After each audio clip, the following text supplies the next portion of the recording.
ubwugamo Yesu nitwabona uko tubivuga watubereye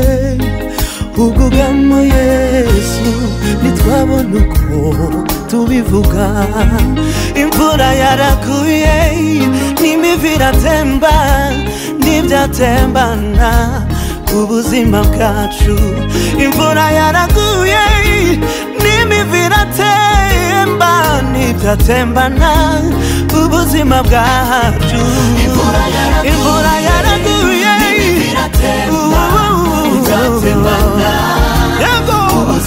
imvura yaraguye n'ibyatembana ubuzima bwacu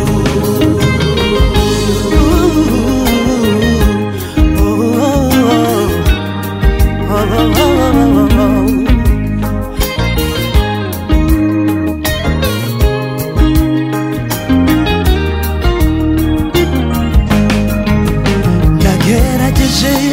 kuvuga ibyo gukomera kwawe nzandika neza mbyitondeye ariko nabyo nasanze bidagije kuvuga gukomera kwawe abamarayika nibagushime ibizima bine bikuramye nkaho umwana w'umuntu we nabuze amagambo yasobanura ibyo kwera kwawe uhimbazwe usingizwe gitare wabaye mu ruhande rwacu uhimbazwe usingizwe gitare